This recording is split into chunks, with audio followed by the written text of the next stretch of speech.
In 7 years working emergency rooms in New York City, I've seen one thing over and over. People who wanted to help but had no idea what to do.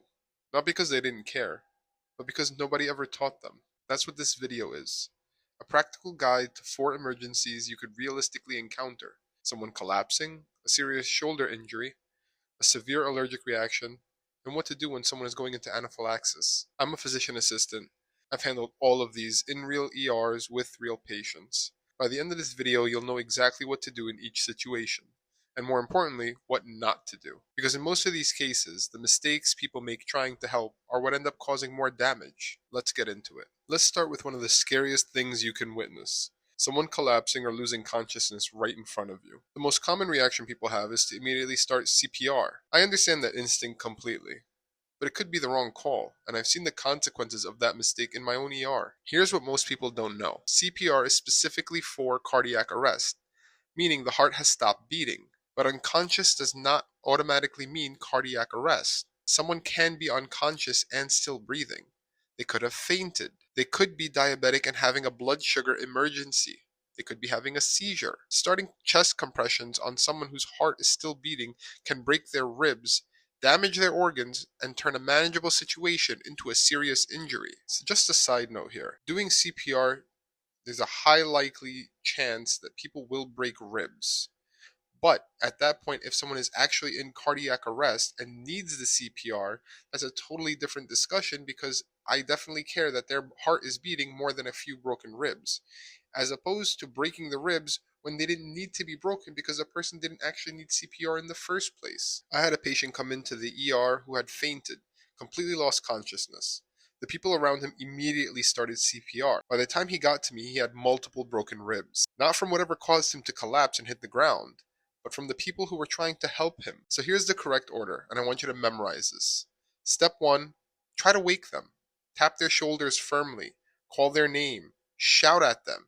Don't be gentle. You need to know if they can respond and if they're alive. Step 2, if there's no response, check for breathing.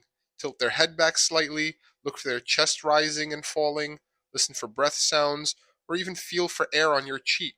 Do this for a full 10 seconds. Step 3, if they are breathing, put them in the recovery position.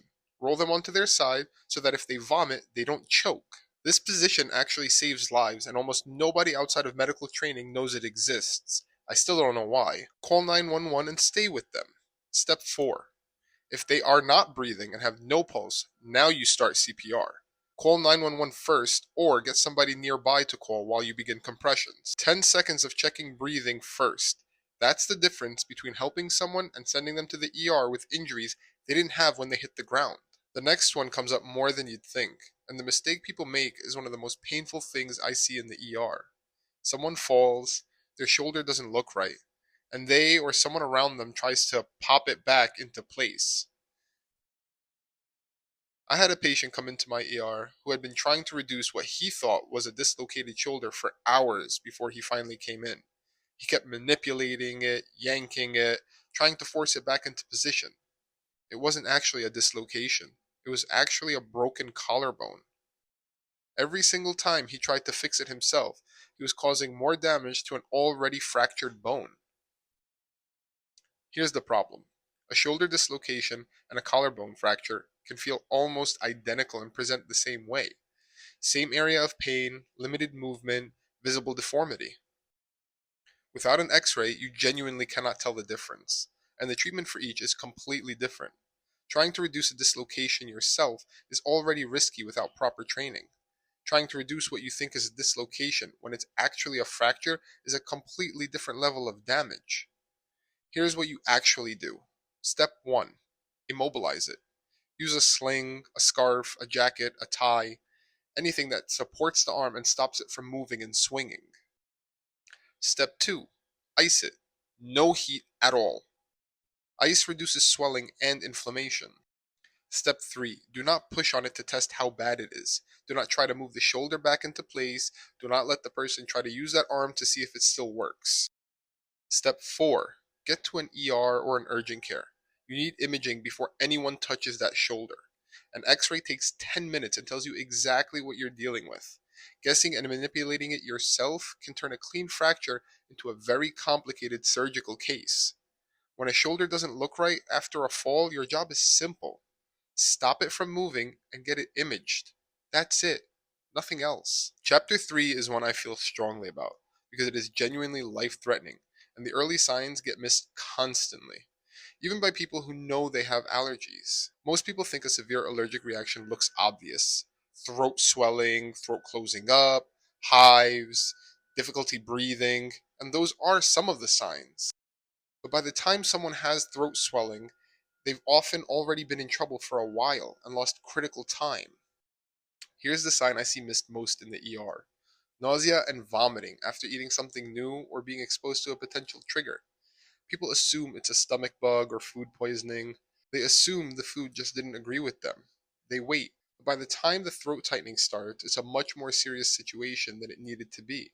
Other early signs that get overlooked: sudden itching, especially of the palms or the scalp, feeling that something is wrong that they can't quite explain, skin flushing or turning red suddenly, heart racing, even dizziness. None of these alone necessarily mean a severe allergic reaction is happening, but any combination of these after a potential trigger, a new food, a medication, bee sting even, and you need to take it seriously immediately. Here's what to do in that moment. Ask them: did you eat something new? Did you get stung? Were you exposed to something you might be allergic to? You're not trying to diagnose them, you're building a picture. Nausea plus itching plus a known potential trigger, that's enough to act. You do not wait to be certain. The cost of acting early when it turns out to be nothing is minimal.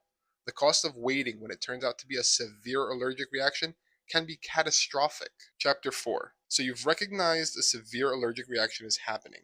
Here's exactly what to do, step by step. First, call 911 immediately. Do not wait to see if it gets better on its own. Severe allergic reactions can go from manageable to life-threatening in minutes. Make that call first before you do anything else. Second, lay them flat and lift their legs. This keeps blood flowing to their heart and brain. If they're struggling to breathe, let them sit up slightly, but do not let them stand or walk. When a severe allergic reaction is happening, blood pressure can drop suddenly and severely. Someone who is standing can collapse before you can catch them. Third, loosen anything tight or snug around their neck or chest. Stay calm and keep them calm. Anxiety and physical activity both make the reaction progress faster.